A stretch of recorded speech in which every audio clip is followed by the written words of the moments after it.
welcome to I Drink Your podcast, where we drink and talk about movies from 2007. Can't stop what's coming. So, cool beans. Cool beans. Mixing his character and his real name. Okay. We have fun. How about a suicide pact? What are you trying to be, an Irish R&B singer? Oh, it's because he's 60 years old. 60 years old. The alcohol's working. We need water. I drink your podcast. I drink it up. Welcome back, everybody, to another episode of I Drink Your Podcast. This week, we are watching The Heartbreak Kid.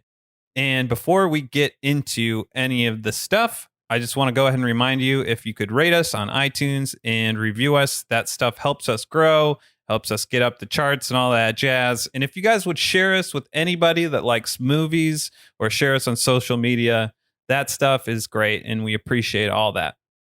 Joining me is Ben, Emily, and Wes. What are you drinking, guys? Ben, why don't you start us off? Yeah, so in honor of Heartbreak and the fact that this is the first time we're doing a movie that doesn't require me to do any fucking analysis, I'm getting drunk! So I am pulling straight from a bottle of vodka today and chasing it with Sunny D because I have it left over from last week and I'm not going to fucking use it otherwise. So Wow. Here we go, baby! Oh my I can't God. believe Oh my Mountain God. Dew isn't in the mix. Baby. Oh, that was Wow. that was a big hiccup. Legit pulls of vodka. Okay. I'll go next because I have two of those ingredients. I am also drinking a vodka cranberry Sunny D. And it is a tropical cranberry vodka is what I'm going to call it because this movie takes place in Mexico. Where And it's sunny. Yeah, and it's very sunny. That's right, Ben. That's right. I got you. What's in your guys' cups? Well, I have the most fancy drink, I guess. It is the El Corazon Roto. It's the Broken Heart. Wow. Yes, Corbin helped me with it. No. My husband that speaks fluent Spanish and also put this together. It has strawberries to show the little hearts on the sides and muddled up strawberries and basil in it, and then some lemon juice and club soda. And I don't know what else is in it, but you can throw some vodka in it and it's pretty amazing. The funny part is, and this is completely ironic, the glass that he put it in is from 4 years ago at my friend's wedding, and they are now getting divorced. Oh. Oh, wow. So, El Corazon Roto. Shout out to that couple, I guess. Wesley, what's in your cup? And hopefully your cup doesn't celebrate a divorce. Don't they all? I Don't they wasn't all? celebrating. You know what I'm saying.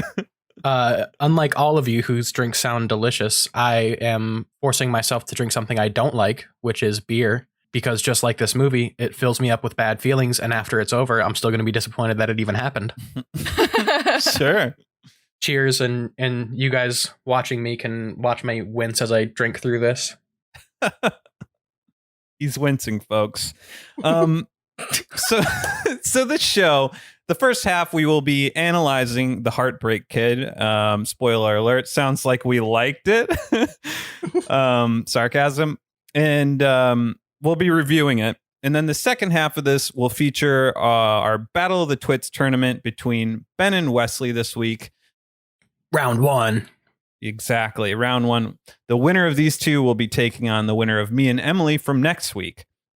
Emily and I. Emily and I.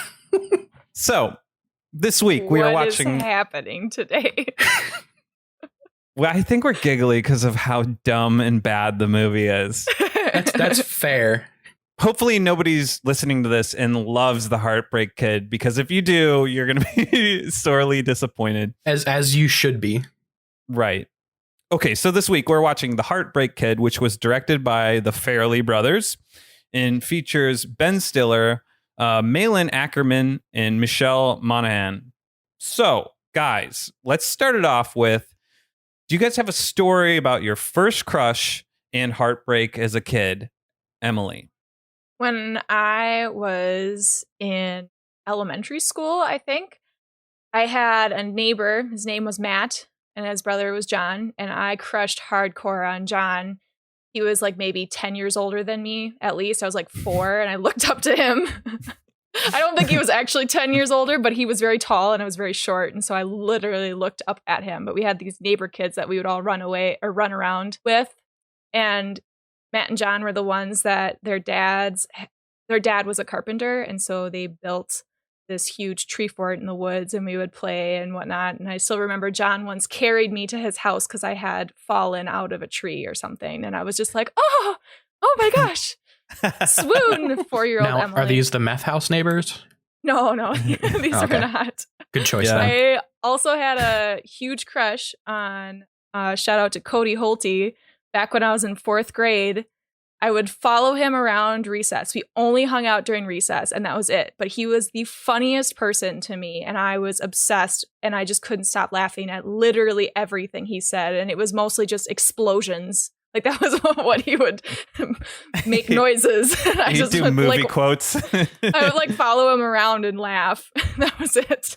Wow. So when we got to middle school and he didn't talk to me anymore, I was pretty heartbroken over that. Oof. I feel like John, in falling out of the tree, being carried back, might have conditioned you to hurt yourself. Had you ever experienced that again, where you maybe subconsciously hurt yourself for damsel in distress, or no? Yeah, this concussion maybe. Oh, shut the fuck up. Okay, I'll go next. So my first crush and heartbreak, I think the boys know about it, was Chelsea from high school. I was a total whiny bitch, as we are. And I don't know. I feel like, you're so stupid as a kid, but you miss all these signals and cues to like what's actually happening versus what's happening in your brain. But that's what makes you strong, baby. So that was my first heartbreak. So Yeah, I had a lot of crushes growing up, and therefore constant heartbreak because I was a bit of a wuss. All I would do is pine after the girls and never outright tell them I was interested. So I was just basically cock blocking myself. But yeah, lots of them, too many to name, and I'm going to respect them and not provide their names. yeah, respect them. I was happy to go last because I thought it was interesting that Emily and Matt both named their crush, which I did not. I didn't do a first and last. I just did a first. Oh my gosh, whatever. No, but I'm wondering if anybody is like, if anybody that you just listed listens, is this going to be the first time that they know that you had a crush on them? No. I don't know. Maybe Cody. Anyway, I moved around a lot when I was growing up. Like I went to 3 different elementary schools in 3 different states. So I just remember first starting in 2nd grade, there was a new girl in class and I just had a crush on her. I don't know why. She probably like wore a shirt that I liked the color of or something like that. I don't even ever like remember talking with her or having any interactions, but I moved away pretty recently after that. And yeah, love is hard. Missed connections. Wesley is still looking for you. You're wearing a cool color shirt. What a romantic comedy. Fine. Would have been better than this one. Yeah, that's true. So, had any of you guys seen this movie before? This was the first time I'd seen it. I thought I had, but after seeing it, like there's no way I saw anything more than the trailers, which the trailers was already too much to handle. Like I got really excited seeing the cast list as they started at the opening and then just massive letdown. I'd never seen it before. Yeah, I feel like if I had seen it before, I wouldn't have gotten so excited to see it this time because, my God, it was tough to watch. Right. Having the benefit of seeing it last out of the group, I saw the text chain being like, oh my God, this movie's so bad. And I went in hopeful, even knowing you guys thought it was bad. I was like, these credit sequence great. We get to see the Golden Gate Bridge. This music's great. Oh my God, it's Ben Stiller and his dad, Jerry Stiller. I was like, oh, they like tugged at my heartstrings. But as soon as they started talking, oof. It's immediate. Like it is within the first like 30 seconds of talking. Right. You're like, oh, this is bad. But there's also like a lot of plot in this movie.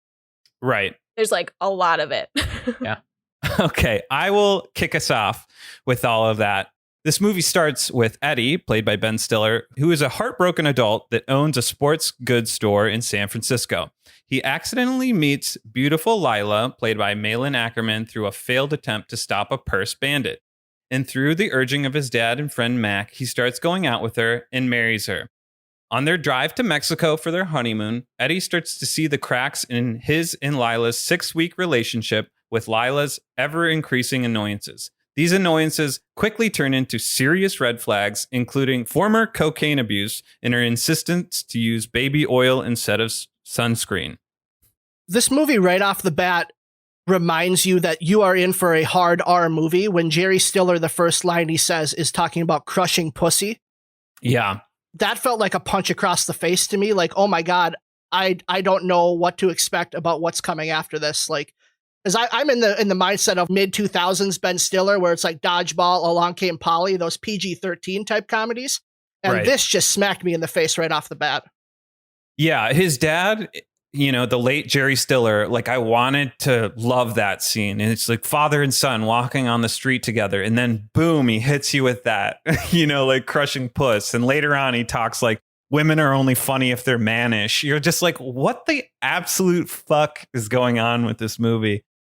And then it just goes downhill from there. It just continues to get worse and worse the more characters that they introduce. Right. I will say this, though. Hearing Jerry Stiller say crushing pussy, like I could listen to that all day. There's very few actors, I think, that could pull off saying that so vulgarly. And Jerry Stiller is one of them because I just find him to be so endearing as a person. Yeah, I feel like, you're onto something there, but it's missing a bro at the end. Well, do you say bro to your child? Like, I think with that character, if you're Jerry saying Stiller you're would, crushing puss, you shouldn't be saying that to your child regardless. Talking about going to Vegas to tag team some girls. Like, yeah, that dude says bro. Right. I really was hopeful, though, when they were at the wedding that Eddie went to his ex-fiance's wedding and he's sitting at the singles table, which is just filled with kids. I did get slightly hopeful when his friend Mac kept standing up and staring at him when they were doing the speeches, all talking about how they couldn't believe how great this other guy was that she married and how shitty every other guy was. And Mac's got this dumb look on his face. Yeah. That was legitimately the only time I laughed in the entire movie. I have one other laugh that came at the end, but yes, that was one of the only few.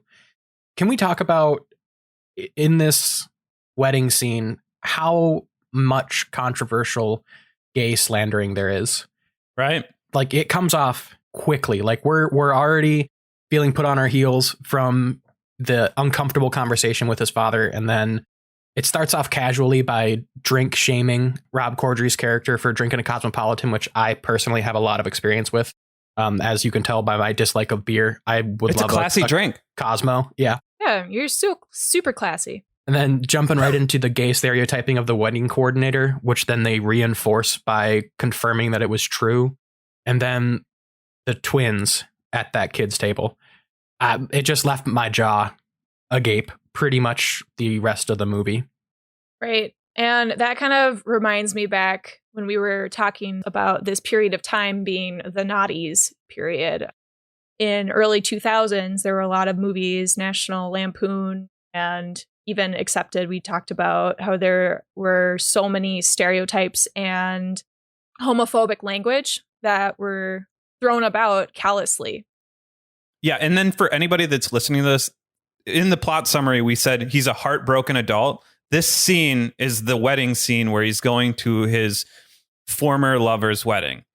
You did say that, Emily, but this happens right off the bat. This is like the first we're getting of all of this. Jerry Stiller and Ben Stiller are walking down the street, and then boom, they're just hitting us with all this like homophobic, I'm going to use quotes here, comedy. And it comes off terribly in 2020. Like, I'm sure they were trying at something in the mid 2000s, but at the same time, like even then, this could not pass for humor. It's just homophobia, basically. I mean, it comes off terribly and it's lazy. And that's probably the biggest problem with all of the humor and jokes in this movie is that it's just lazy. There's so many cliches that this movie leans into. There's so many common sayings that somehow Ben Stiller has never heard before. Happy wife, happy life.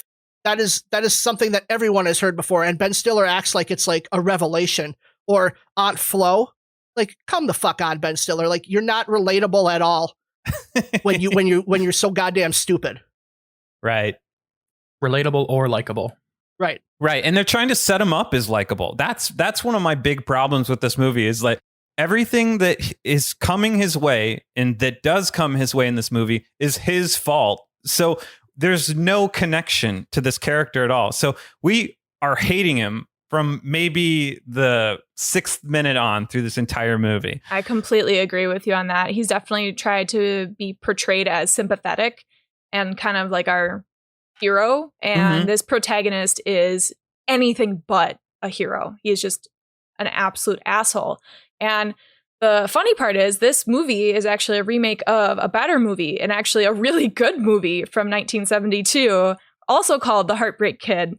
And it still has the same premise where a man gets married to a woman that he hasn't known for a long time and they go to their honeymoon and he meets a better woman and he keeps lying to his actual wife about where he is and then he divorces his wife to be with said woman.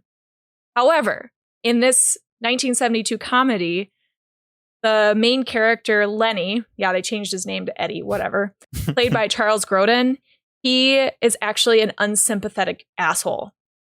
Like right from the beginning. And that's why it's funny. And his wife, who they didn't change her name, still Lila, Jeannie Berlin played her.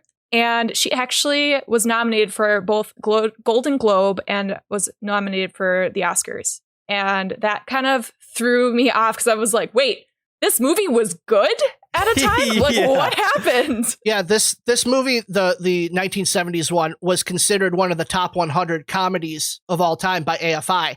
And when I saw that midway through what I had watched in The Heartbreak Kid from the 2000s, like, my mouth was ajar. I couldn't believe that somehow this movie was a remake of what's considered, like, peak comedy. Right. And I actually did start watching this. It's on YouTube. What? Just randomly. And so I started watching it and I was looking into the director, Elaine May. She's the mom of Jeannie Berlin, who's the wife character. And Elaine May is actually really well known for her comedy. She did a partnership comedy with Mike Nichols and worked on Tootsie and The Birdcage and Primary Colors and is very well known and famous with her comedy. And it's based off of a Bruce J. Friedman story, and it introduced the idea of modern black humor. Yeah, this movie is not black humor. This is just straight raunch. Yeah.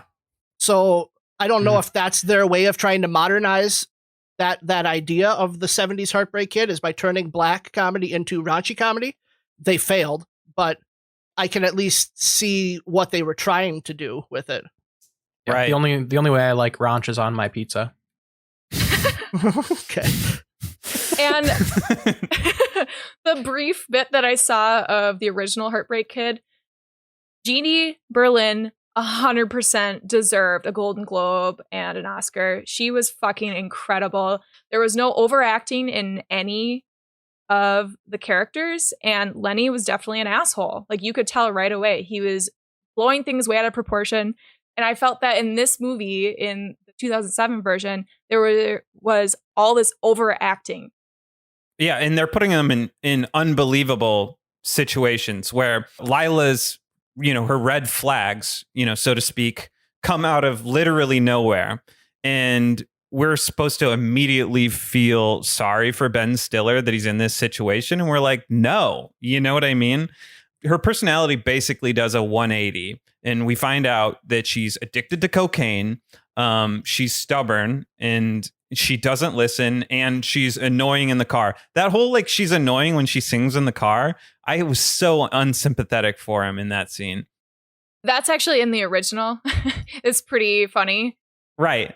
But there are very few things in the original that are real annoyances. They are just normal things that you go through in a relationship. However, in the 2007 version, you're right. They throw her to the street. I don't know. They make her so terrible. Lila is a drug addict, or was, and she's kind of gross.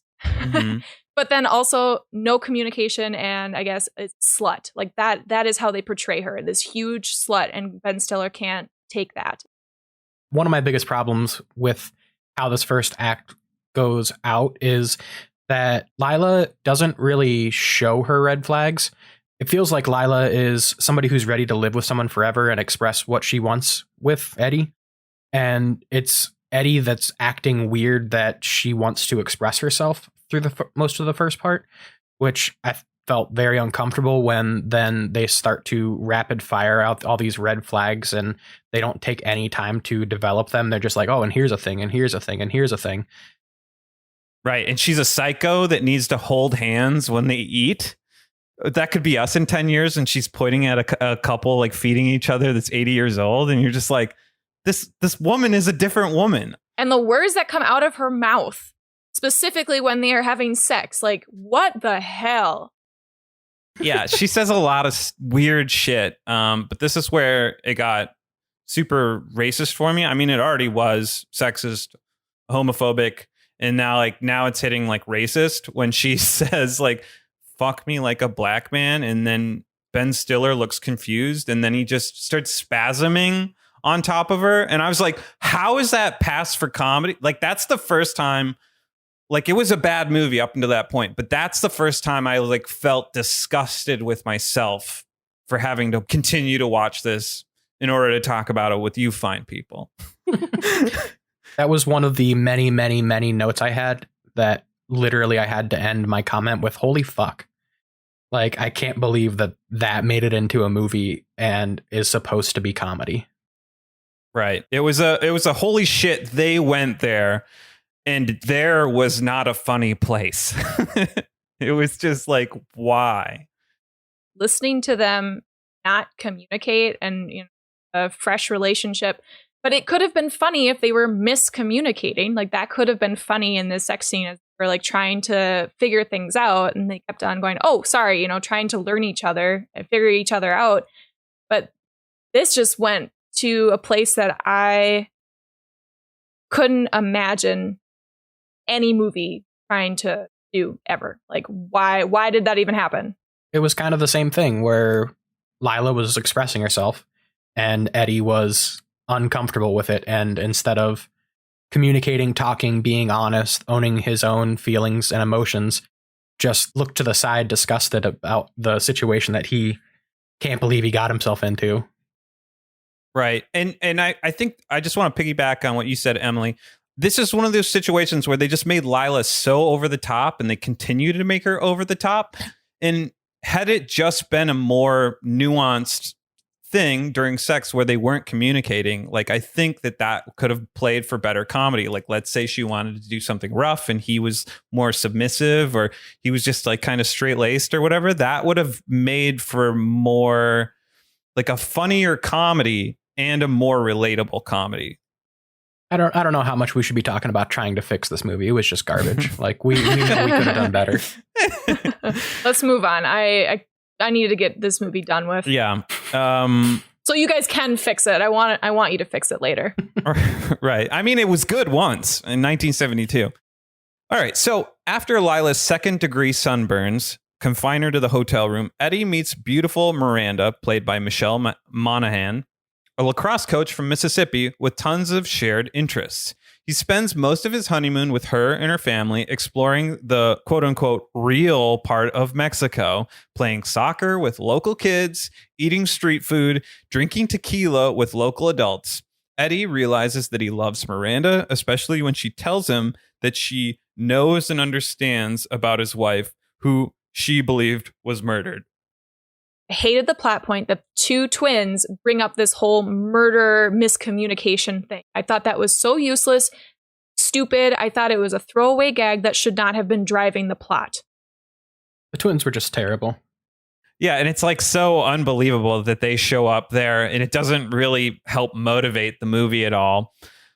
And holy shit, that montage of them exploring the real parts of Mexico pissed me off so much. Them enjoying playing soccer with the local kids made me so angry, and it felt like It felt like a caricature of the United States, tourist in Mexico. Definitely. And I felt that this reminded me a lot of when people go on trips to Africa or Mexico or South America or wherever there's a different culture than them. They take photos with local kids or go on mission trips and, go, oh, look, I'm doing such great things. And these are the things that I'm doing with this culture.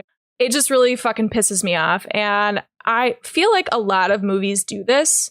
I'm not sure if there are a ton out there, but I know there are quite a few comedies that portray these white tourists in native places or in different countries. Like can't even think of any good ones right now, but I know like even 50 First Dates. With Adam they're Sandler. experiencing Hawaiian culture and they're two white people. And it fucking drives me nuts that and honestly, this happens in real life too. US tourists, especially when they are outside of Europe or the United States, they are doing really stupid things. Right. And it's like a caricature of that culture. And the thing that made me the most angry about this montage was at the end, they are experiencing traditional Mexican dancing. And it's a fucking donkey having sex with a woman show. And they're like, oh, I can't believe we accidentally went into this traditional place. And it's just like, fuck you, Heartbreak Kid. So I don't know. I hope nobody thought that was funny. Like anybody that watched this movie couldn't have thought that was funny, right? I think I closed my eyes during that part because I don't remember what you're talking about. I don't. Okay, well, God bless you because you blacked it out. Well, now you brought it into my mind. Well, that's funny because I remember you texting me as you were watching it, commenting on that scene. And your text was, did I just see a donkey dick? So I know you saw it. The concussion has some blessings related to it. Apparently. There was hope for funny when Danny McBride showed up. When I saw Danny McBride on screen, I was like, yes, shit's about to get funny. Like, I want crazy Danny McBride. I want him to just fuck shit up and make this a crazy movie that actually has a little bit of fun in it. Danny McBride, for those who don't know, is Miranda's cousin. Yeah, he had my only other laugh in the movie, which comes in the third act, but it's when he's being held by Bew. And he is trying to fight Eddie, and he makes a comment like, "Get off me! You're holding me too tight." And I think it was just a plea for humor at that point. That got a laugh out of me. Grasping at straws. But I do love me some Danny McBride. Comedy mirage for being so starved for water. Yeah, I have nothing to say about this movie. Yeah, let's move on. I really have nothing. Danny McBride's character was supposed to be unlikable, and he was the most likable one for me. But I didn't think he had any character in him. There were a few people that I even remember in this movie. It might be the concussion. I didn't find any of the characters likable. No, I wrote that a couple times in mine. With the exception of, Mac I had a soft spot for Mac for some reason. That's his friend Rob Corddry. Can I tell you my reason for having a soft spot for Mac? Yeah. Very close to home running gag where he's got that little hair tuft up in front. Sure. Yeah, that's relatable for me and hit me in the good spots. Hit you right in the forehead. All right. He just felt like the only character that was realistic, like someone in a marriage who's like, I'm just not comfortable being married, but I'm going to say everything behind the back of my wife instead of actually talking to her. Right. Yeah, that was fun. I'm saying fun with quotes, but right. All right, let's move on to this third act. Fuck it. So Eddie tries to break up with Lila. Miranda's family realize Eddie's wife was not murdered by an ice pick, and Martin, Miranda's cousin, beats up Eddie. Lila and Miranda both leave him in Mexico without a passport, and Eddie makes his way back across the border over a month. He and his dad go to Mississippi so Eddie can declare his love to Miranda. However, she has already married her ex-boyfriend. Eddie returns to San Francisco, loses his store to Lila in the divorce, and moves to Mexico to start a new water sports business on the beach. 18 months later, Miranda shows up to be with Eddie, although he is back where he started, married again. the same goddamn spot. Oh, the twists. We fucking talked about US tourists in other countries, but how fucked up was it that Eddie was crossing the border from Mexico to the United States and learned Spanish along the way and was dealing with all of these traumatic events that real immigrants go through? Right. Isn't this funny, guys? Isn't this funny how they have to lift their babies up as they ford a river? And Ben Stiller's white. Why is he doing all this? Ha ha ha ha ha ha. I couldn't believe how, like, this movie was so terrible and then it got worse. Like, how? How can this movie get worse? Well, They did that. I feel like that was a joke and bit ushered in by Carlos Mencia, which we've barely talked about, which is good, deservingly. He's one of the bad spots in this movie, many of them. But this entire trip back across the United States, sneaking into the United States, was just disgusting. So I'm going to push back. I don't think this has anything to do with Carlos Mencia. I think he was just more there in the movie as an actor. This is textbook Farrelly Brothers around this time, where they are constantly trying to find the line between what's funny and what's not. If anyone has ever seen the movie 43, it is an anthology movie. I think I know what Wesley's punishment will be if he loses this week. Oh no. But it's a series of vignettes about just various comedy things. And it's always about how far can we push this before it stops being funny. And I think this is just a precursor to that idea of analyzing comedy. And this is probably giving them way too much credit. Oscar winners, Farrelly Brothers, as a fucking Green Book. But I think this is them just saying, like, where is the line on comedy? What is funny and what's not? And who gets to decide that? I would agree with that, except for Carlos Mencia is a piece of shit. That's where I'm going to push back That's on the hill you're going to back. die on. Yeah, that's right. This does have one romantic comedy trope that always seems to bother me, and it's that you've got the kind of schlubby guy who gets the girl. And in this movie, Ben Stiller doesn't just get one hot girl, he manages to get three, because he has three different women interested in him. So my question to the group is Ben Stiller hot? He's not hot. For 43, is he in this movie? He's pretty hot. I think he's an attractive guy. No. I don't think he's not unattractive, but I also think it's one of those situations where the comedy and his humor makes him seem more attractive than anything physically. I would say the opposite. The comedy actually makes him more disgusting are we talking to me. about this movie specifically or Ben Stiller as a human being? Yeah. I think That's true. Because I think over his career, his comedy, I think, makes him a more desirable person to possibly want to be with. But I mean, he's probably the hottest in Madagascar. Oh, Alex the Lion. With that mane.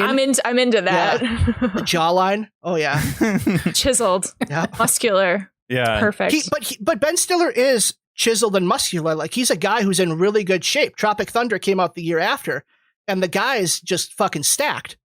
So I don't know. I agree with that. I just think he has a bone structure that just doesn't work for me. I don't know. His eyes are.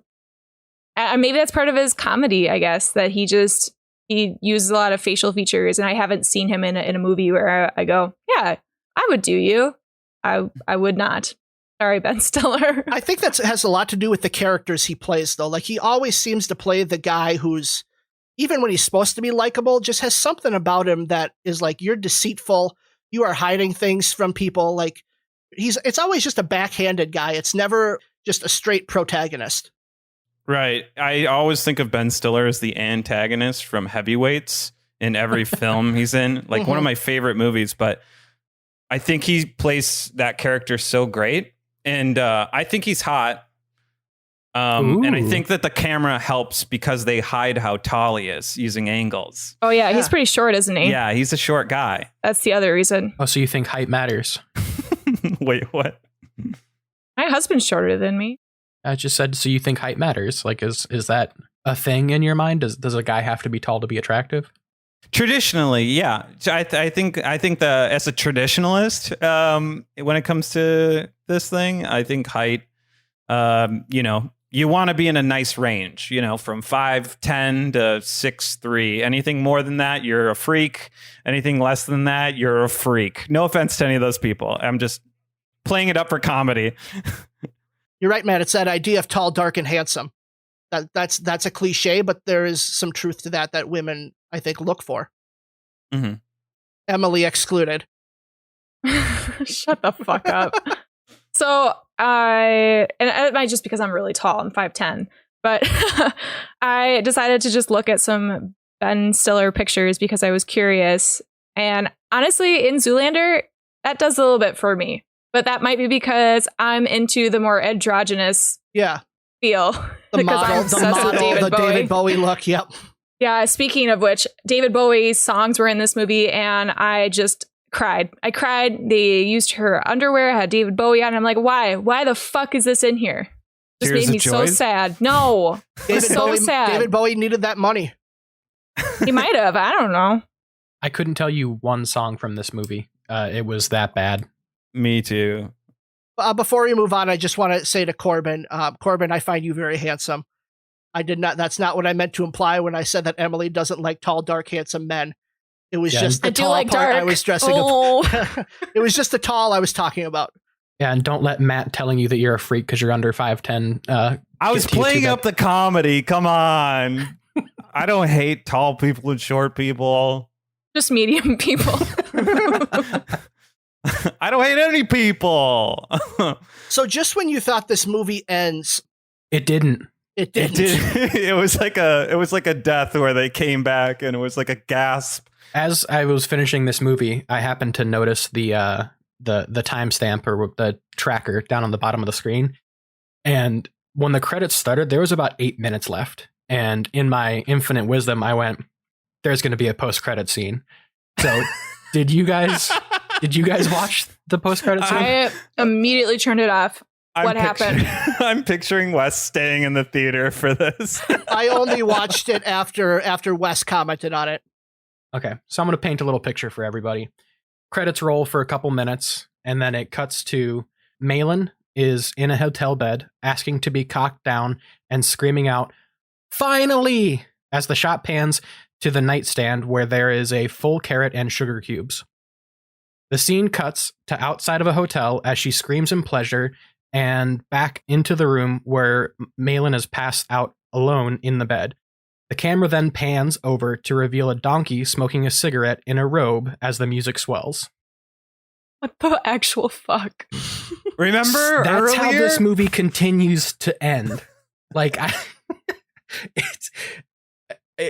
I've never seen something sink so ferociously and never stop. Yeah, you thought there was a bottom to this movie, and then it just kept going. Yeah. And isn't the other post-credit scene like a child doing cocaine? Oh There my was another god. scene? Yeah, there's an about that. after credit scene where it cuts to, because it talks about how Lila has a deviated septum because of cocaine use, and Ben Stiller's character says, "I went to camp with a kid who had a deviated septum," and she was like, "Well, maybe he had a cocaine problem," and then it cuts. And he's like, at he the was end credits, 8. and then it cuts to the end credits with an 8-year-old doing cocaine to show that that's why he had a deviated septum at camp. Wow. No, after the, I guess, I mean, that's a mid-credit little scene, funny.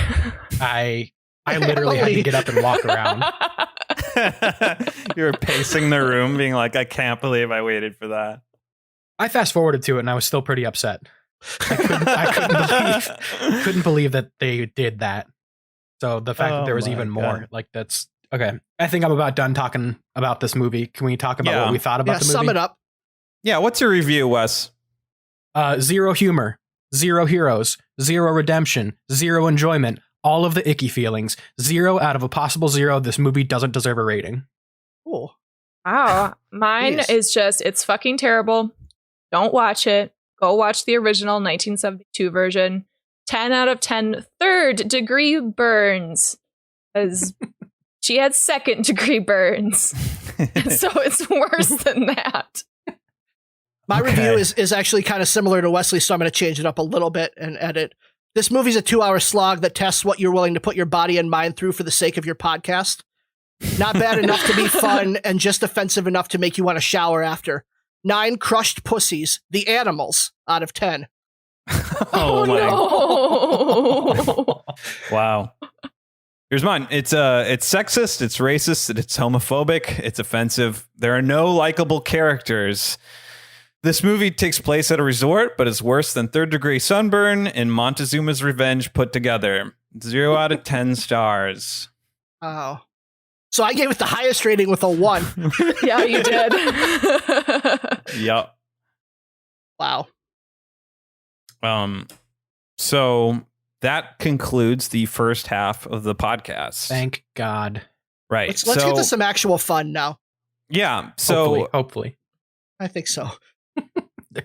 So, Matt, you're guest moderating today, aren't you? yes, I am.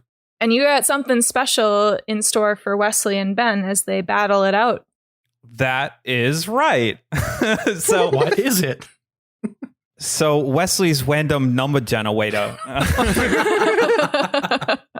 Hit us up. Who's choosing first? Can I reroll?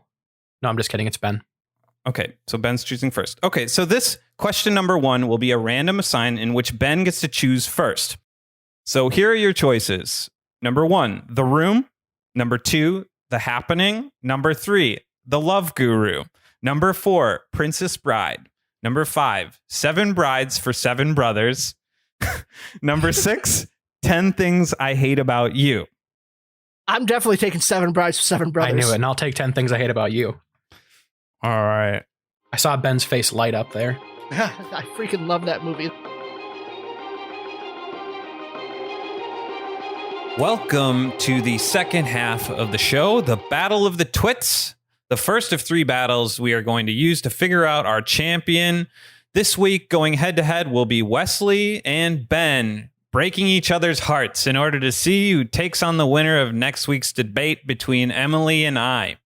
I will be asking 5 questions to our twits and letting them duke it out. I will be judging them both in their answers, awarding a point to the winner of each question. Points will go to the creative, the humorist, and the overall best answers. Will this debate leave you as a heartbroken kid, or will you be a brave heart man? Only time will tell. Wow. Ben, are you ready? Yes. Wesley, are you ready? What if I say no? That's a What great happens? question. I did not plan for that.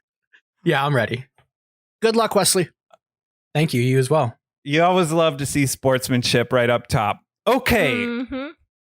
For question number 1, I randomly assigned to you a movie. In The Heartbreak Kid, there are 2 ridiculous and unfunny post-credit scenes. I have given you 2 movies to come up with a credit scene in the same vein as The Heartbreak Kid.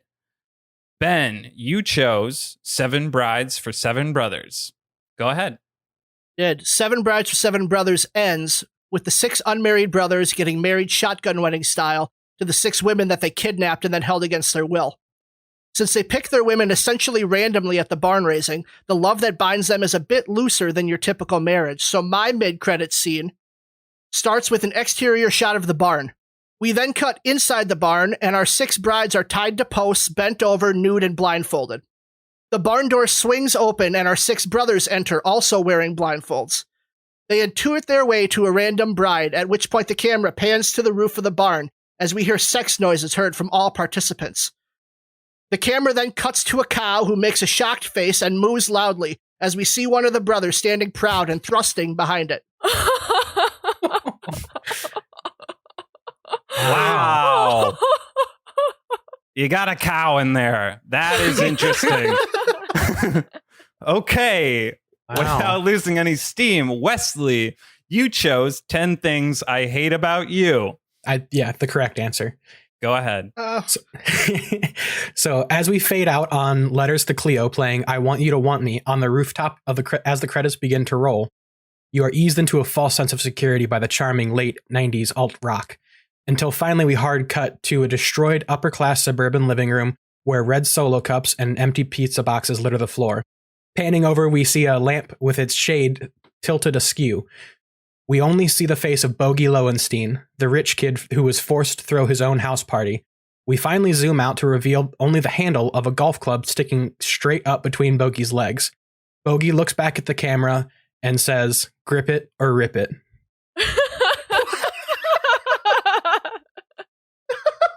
Wow. Okay. Oh my god.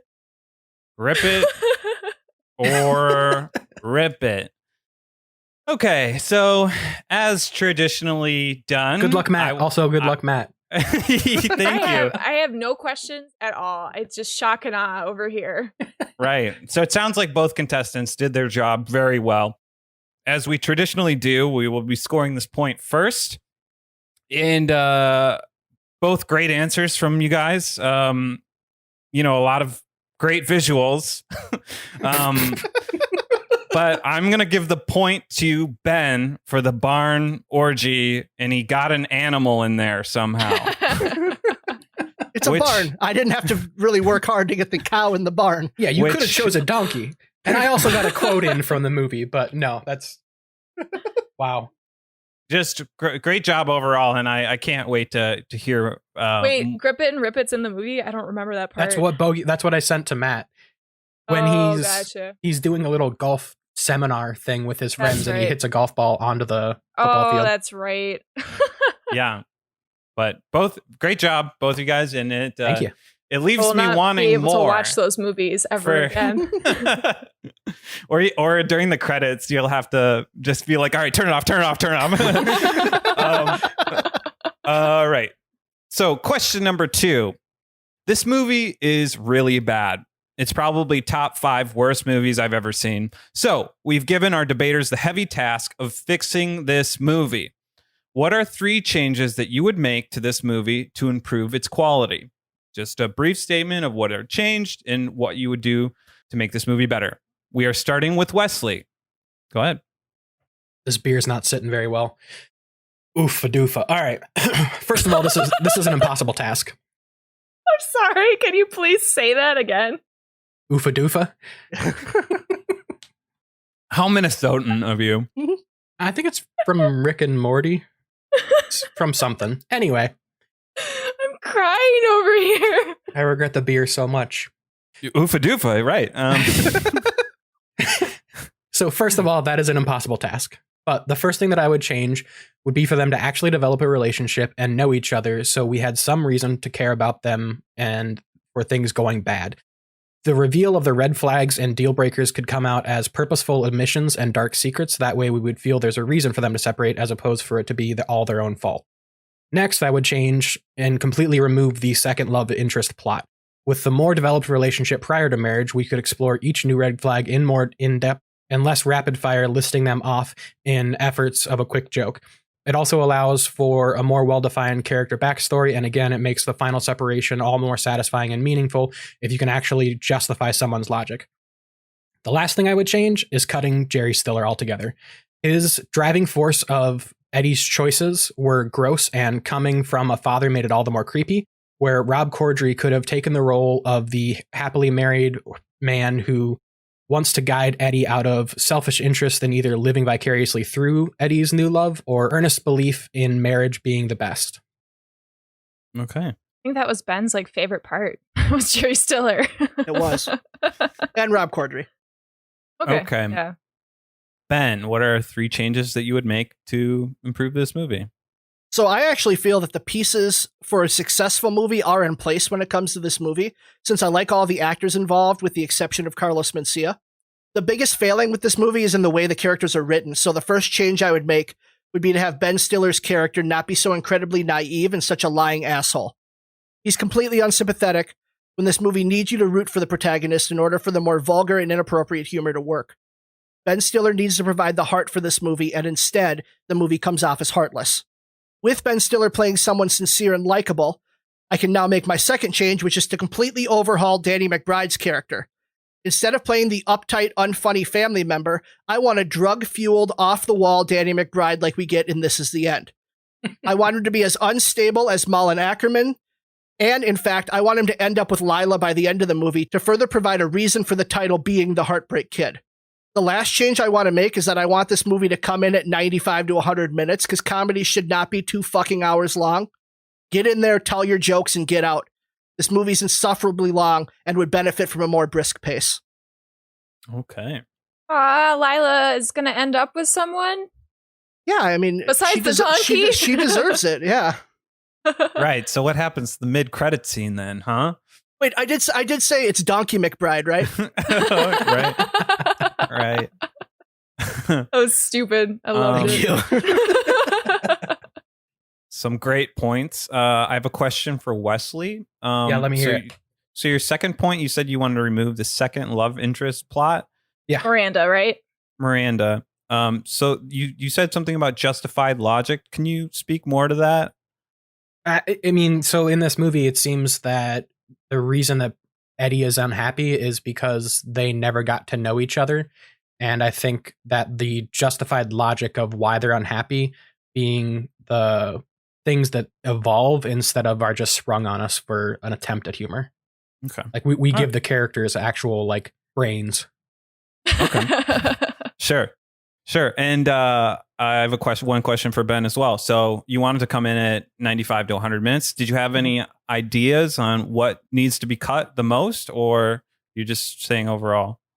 Well, I mean, I think by making Danny McBride's character a different perspective, like you don't have to deal with all of that Miranda and her family stuff. So there's a lot to cut there. We can instead see both Lila get to know Danny McBride's character better and Ben Stiller get to know Michelle Monaghan's character, since in my movie, Lila wouldn't be secluded to a room. They would both be having their own little trysts at the same time. Okay, I see. So cut the family stuff more. Yeah. Okay, cool. So that is question number 2. Good answers, guys. Question number 3.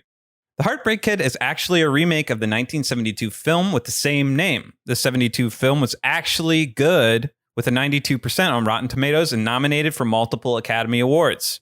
These movies are so different, though. So for question number 3, explain how 2 seemingly unrelated movies are actually an original remake of each other, and how these 2 movies share a word in their title. Kicking off this question is Ben. What do you have for us? The 1989 video game movie The Wizard is a remake of The Wizard of Oz. After discovering that someone close to them is being taken away, our young hero sets off on a road trip with the one threatened to be taken away. They're joined by a cast of characters on their trip, chased by evil henchmen, and encounter a powerful villain with a unique weapon at their disposal. Having defeated the villain, they return home with closure and a better understanding of themselves. That plot summary describes the arcs of both of my movies. Dorothy and Corey are both worried about losing someone, Toto and Jimmy. They venture on a road trip to the Wizard for Dorothy and to Reno for Corey, and are joined by a cast of characters in the Scarecrow, Tin Man, and Cowardly Lion for Dorothy, and Haley and Spanky for Corey. They are chased by flying monkeys and a bounty hunter. They encounter a villain in The Wicked Witch and Lucas, who was the kid with the Nintendo Power Glove. Major weapon to use against them. Dorothy disposes of the witch, and Jimmy defeats Lucas in the video game tournament, and they return home. Dorothy having realized that there's no place like home, and Corey having a better understanding of his brother Jimmy's PTSD. The parallels are endless. PTSD or autism? They never actually say he has autism. He is clearly autistic, Right. according to like our standards today. Sure. But they claim it's PTSD because he's struggling with the death of his sister. Oh, okay. Right. Yeah. Good stuff. Wow. I have All never right. seen The Wizard. Is this something I need to see? Oh, definitely. This is a Fred Savage classic. And, kudos for Ben for being so dang creative. All right. Wesley, what do you have for us for this question? Mine's more creative. Points. I'll noted. Just that I don't need to say anymore. I think I won. So I struggled really hard coming up with a common word combination for this. So when I finally did, these movies are not related, but sky high fidelity. So my two movies. Hang on, just to say, he held up both DVDs just for the audience, because you clearly couldn't see that visual gag. No, that was just for you guys. Right. And then he moved them together as well. Wesley, you're going to have to take a picture of that and send it to me sure. so I can post that to our social media. So my movies are sky high and high fidelity. In both movies, you have a fragile protagonist who is only concerned with themselves and why they are the outcasts from love and superpowers. In Sky High, you have Will Stronghold, who doesn't get his expected superpowers and is left to explore the life of a sidekick and goes through classes which he truly can't believe it's going to end this way. Much like Rob Gordon, who goes through the similar experiences with his love life, where all he wants to do is figure out why it didn't work out the way that he wanted. And the antagonist in Sky High is the once girlfriend Gwen Grayson, who turns out to be the big bad the whole time, just like the biggest heartbreak in Rob Gordon's life, coming back to torment him by sleeping with mysterious Ian, who is the embodiment of evil in Rob's eyes. Wow. Sky High fidelity. Yeah. The Wizard of Oz? Wizard? The Wiz of Oz, right? The Wiz of Oz. The Wiz of Oz. Okay, so question number 4. This movie has one of the worst sex scenes that I've ever seen in a movie, ever. So for this question, we wanted to find out more about what makes a good sex scene for you and the audience. And the twist will be, how can you be a part of it? So this is a debate question in which the debaters will be debating each other on which movie sex scene would you like most to be added to and what makes it good. So, Wesley, you will be kicking us off. Hells yeah, I will. So go ahead. All right, so the movie that I chose is Shoot 'Em Up. I love that movie. Me too. If you haven't seen it, it is also a 2007 movie, so we'll be covering it later. But to give a little backstory here, it is a movie about a badass Clive Owen who eats lots of carrots and has good eyesight so he can shoot guns real well. He finds a baby, gets a lady of the night played by Monica Bellucci to help care and feed for the baby until they can get the bad guys to stop chasing them. So, in the midst of their running, they rest in a hotel and eventually begin making love. Mid-coitus, the bad guys burst through the door and begin shooting, but instead of stopping, they romp through the hail of bullets in pure ecstasy. Now, why I want to be in this mix is because I'm a thrill seeker. And come on, gunfire sex? This would also allow for sharing of the task of defense while me and Clive tag in and out of intercourse, letting your boy here rest a little bit sexually while keeping the heart pumping from the threat of impending death. Wow. Ben, what do you got? Any sex scene I want to be a part of must have romantic music playing, candles lit, body oil, and enthrall all of my senses. It's an even bigger bonus if all the parties involved are super sexy and spend time setting the mood with foreplay. Therefore, I want to be part of the sex scene from MacGruber. As Broken Wings by Mr. Mister plays in the background, I want to be there to lick Kristen Wiig's knees and sensually finger Will Forte's belly button. This is Vicky's first time, as right before the scene she proclaims she's a virgin, and I'm confident that after the three of us are done, I will be the best that Vicky has ever had, considering the sexual performance we see from MacGruber. This will free me from any possible anxiety and allow me to fully take care of Vicky, especially after MacGruber bolts immediately after climaxing. Okay. I watched the wrong MacGruber sex scene. Did you watch the ghost one? Yup. Yes. There are 2 sex scenes in this. There is immediately after that scene, we cut to MacGruber in a graveyard having sex with his dead wife in ghost form. Oh, gotcha. Yeah. Okay. So what's your counter? There is no way Clive Owen is rolling all 3 of your bodies across the floor, avoiding gunfire, and then picking you both up to do his little gun spin, which means all 3 of you are fucking dead. Like, Wesley, I'm not confident that you are able to dodge bullets while also having sex. Maybe that's something you've accrued in your experience with threesomes already, is dodging bullets. But I just find it hard to believe. And I don't know, tag team style, I don't see why Clive Owen's going to want to tag you in. All right, Wes, what do you got? Well, since I watched the wrong scene, I have a little bit less to attack on, other than the fact that I disagree that it needing to be romantic is what makes a sex scene great in a movie, because, again, hail of bullets is the correct answer here. And I don't need Clive Owen to take care of me. You are correct. I've learned some things in my time, and I don't need him picking me up and carrying me around. I'm a nimble baby. I could be a ninja warrior if I wanted to. And I'm bulletproof. I never said that all sex scenes need to have that. I'm saying that's what I want to be a part of. That's how I enjoy having sex, is with just killer mood set and, just the opportunity to finger all the belly buttons I can see. I know that's a lie, but okay. You notice I left out the part where he licks her feet because I ain't having none of that shit. Oh, shit. I wish I'd have known that. All right. Is that it? That's it. I guess that's it. Let's move on to our final question. For question number 5, everyone's favorite question. I am a movie executive and I need to make a hit. Please wow us and pitch us a reboot, prequel, or sequel for The Heartbreak Kid. And if you would include a title and a tagline for us. And Ben, go ahead and kick us off. Doc Cantro, Jerry Stiller's character, has all of the skills needed to crush pussy at will, which is a skill that so few men ever truly master. After Eddie moves to Mexico, Doc decides to finally do what he's always wanted to do and moves to Las Vegas. While sitting by the pool one day, he notices how the men at the pool are unable to crush. So he approaches the men, played by Martin Starr, Sam Levine, and John Francis Daly, with a proposition. Doc will teach them the skills to crush any puss they desire.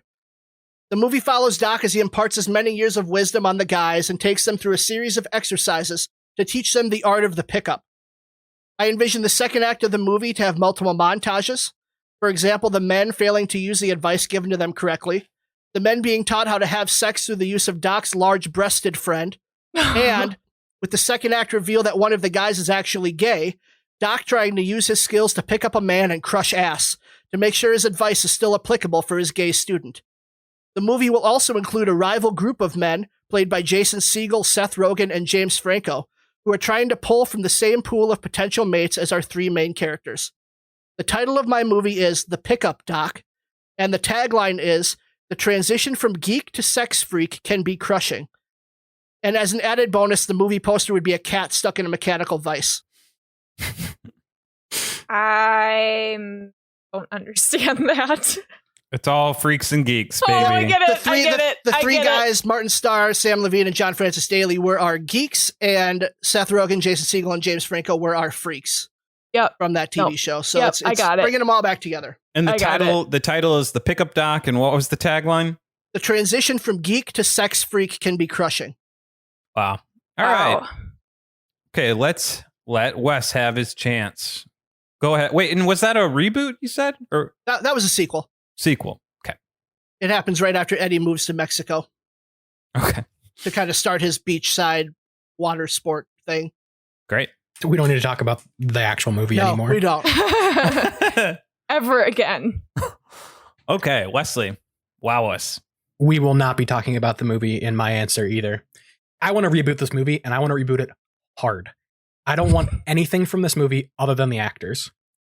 Ben Stiller will star in the first 30 minutes of this movie where he plays a heart surgeon in a hospital, which follows doctors Rob Corddry, Malin Ackerman, and Michelle Monaghan. After losing his own father to a botched heart surgery, Stiller goes on a drinking binge, which leads him to a back alley where he meets a homeless man who offers to send him back so he will have a chance to fix his mistake. Stiller wakes up in the alley alone and shocked to find that he is now a 12-year-old boy. Stiller struggles to convince his best friend Corddry that it's still him until he convinces him by sharing the story of that one time Corddry was self-conscious about his front hair patch and got talked into letting his friend shave it off in the garage on the 4th of July party. He eventually learns to see the opportunity that he's been given and goes back to school to be the best star and heart doctor ever. And when he finally completes his first donkey-to-human heart transplant, he is zapped back to his true form, where he realizes it was all a drunk dream and his dad is still dead. My movie is called Heartbreak Kid, and the tagline is, sometimes you save your dad's life, and then there are other times. God. I like that you managed to find a role for the donkey, too. Everyone's coming back. Yeah, oh, yeah. All right. The little kid that he plays is one of those twins, too. Fuck those twins. And just to be They're just clear, one enough kids in the movie to choose from. Your movie is called The Heartbreak Kid, and the tagline is sometimes you fix your dad's heart, and sometimes there are other times. No. I like that better. Go with that. Wait, say that again? Sometimes you save your dad's life, and then there are other times. Copy that. All right, great. Wow. So we got a sequel and a reboot. Emily, do you have any questions for our debaters? I already had my question answered. And I feel like, I don't know, I got some big vibes when you were like 12-year-old boy from a man. Oh yeah, I mean this definitely. It's not any of these movies, but it's Right. a little bit of Big. It's a little bit of Children's Hospital, which both Rob Corddry and Malin Ackerman already star in, but that's a TV show. It's got a little Jacob's Ladder where he wakes up and it's all nothing's real, and it's got a little, unfortunately, of the Heartbreak Kid in it, where in the end it's just not funny. Great. And Ben, what would you say? Does your movie parallel any other movies or TV shows as well? I mean, other than taking the cast from Freaks and Geeks, mine's mostly an original idea. There's a little bit of that old VH1 show, The Pickup Artist, where the guy teaches like the nerdy people how to pick up women. But that's like a common trope, isn't it? I mean, I it's can't kind of a name common anything off trope. the top of my head. When you were reading it, I was thinking Drillbit Taylor. That didn't even cross my mind. I thought a little bit of Hitch, but then at the same time, it's not Hitch at all. So yeah. We are back, and just to recap question 1, that went slightly edge to Ben for getting a cow in there with 7 brides and 7 brothers. The barnyard orgy, very close, grip it and rip it, club in a guy's butt, very funny. Wesley, It kudos. was the club's head too. Right, I know. Yeah. Right, I don't think that wasn't considered. Okay, so question number 2 was, what are 3 changes that you would make to this movie to improve its quality? Now, Wesley, you went first for this, and I really liked, develop a relationship and cutting Jerry Stiller's character and adding a lot more Rod Corddry. I thought both of those were great. However, I would say number 2 left me wanting to know more about the resolution of the movie, and I gave you a chance asking a follow-up question to know more about that, and I just kind of wanted to know more about how the movie ended. Ben, you provided kind of like a 3-part answer in which all 3 answers kind of melded together, and I really thought the Danny McBride and Lila storyline would have done a really good number on the movie, so that went slightly to you, Ben. Question number 3, explain how 2 seemingly unrelated movies are actually an original remake of each other. So Ben, you went The Wizard and The Wizard of Oz. Actually, it's The Wiz, right? The Wizard. The Wiz is a real movie too. It's a very different movie. The Wizard, Yes. right? So you have your it was just a fantastic answer. I really like, road trip, cast of characters. They were chased, and the unique weapon, the power glove. I thought that all worked together cohesively. Wes, you chose Sky High Fidelity. Points for holding up both of the DVDs together. I'll do it again if it helps. Yeah. You could check out the social media. There will be a picture of that. Kind of, again, left me wanting more because you explained the protagonist and antagonist and how they relate, but you had less of that story element to your answer. Yeah, and I want to add to that. I think even if you had just given the most bare bones outline, you probably would have won this one based off of just how different they are. Just Right. like, There's no completely bare bones different. outline. That's why I couldn't do it. The movies are nothing alike. Yeah, but it kind of made me want to go check out Sky High because I didn't know about that movie. I'll and I take was that like, as a win. this is kind of fun. It's like a Disney Channel film in which they just blast off. It was in theaters. It's a Disney movie, but it's definitely not a Disney Channel one. Like there's a clever cool hybrid effects. of Harry Potter and the Incredibles. Yeah. Sky High. Yeah. Yeah. in full screen. What a cretin. Oh boy. Okay. I like squares. so I like squares. number 3 went to Ben. Oh man, Number 4. I'm hoping for a late round victory here. Yeah, I am too, Wesley. What? Which movie sex scene would you like to be most added to? Okay, so this one was very difficult. I'd say this is probably the closest answer. I really loved sex scene from Shoot 'Em Up. Carrots, makes Clive Owen shoot well. You had me right off the bat, and that was amazing. Ben, you countered with a haymaker with choosing MacGruber, kind of setting the mood with romantic music, foreplay, and then, the best Vicky's ever had, especially because MacGruber dips.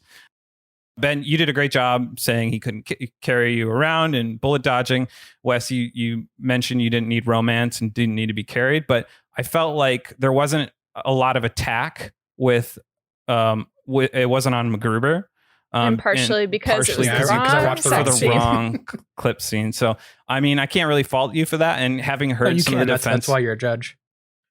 I'm trying to let you down easy, I guess. I already lost, Wesley. Right. Number 5, everyone's favorite question, reboot, prequel, sequel for Heartbreak Kid.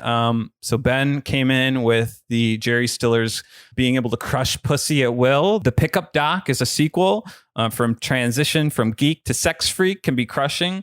Very easy to picture this happening. You even gave us a location in Las Vegas. It was a lot of fun to kind of picture that coming together. Wes, the reboot hard. I think you're trying to save us from having to watch the Heartbreak Kid, and you were married to the same cast, so I think you had a lot of like issues and like that you're just trying to mash up different things and make it happen with the Heart Fix Kid, which I love the title, and the log line was great, but I'm just gonna give it to Ben for just having the overall story together. Time out. You had to take a break to recap with Emily that it was a 5-0 win. That's why I was like, I've been drinking alcohol. And I'm more upset about that than just about anything else today. Listen, Wes. That's why I was like, I kind of checked in with Emily and I was like, was it 5-0? It felt a lot closer. And it was. It felt like it was like a lot closer. So.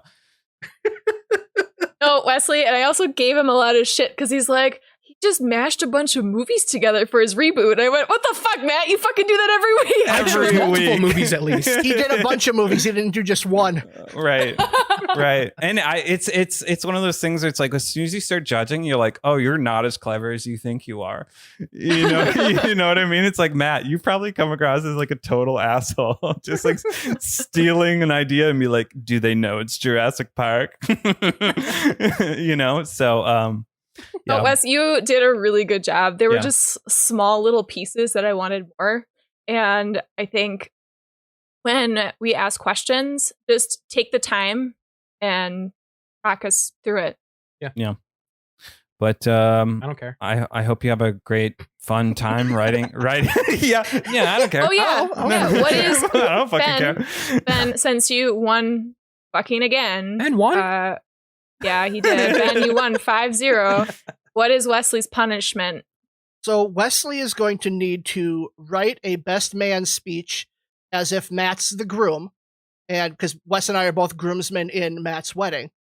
I think that's accurate, right? Yeah, that's accurate. What a way to find out if it wasn't true. There's there's an interesting COVID hitch happening, but I can talk to you guys about that later. I want Wesley to. I'm so used to Matt losing. I want Wesley to write a best man speech for Matt's wedding, and I want it to include a dig at me for beating him, similar to what we saw in the movie where Rob Corddry stood up and kind of pointed at Ben Stiller's character. I want something written that Matt will be able to stand up in the middle of his wedding and point and laugh at me.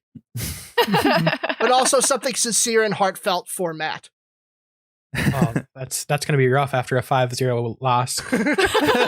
Now, my question is this retaliation from all of your losses? And if so, why wouldn't you have Ben finally lose? Do you really think that the judging has all come down to me? Listen to this, Wesley. I do not envy your position at all. I know you want to give me the win, and I really tried to be impartial. Not anymore.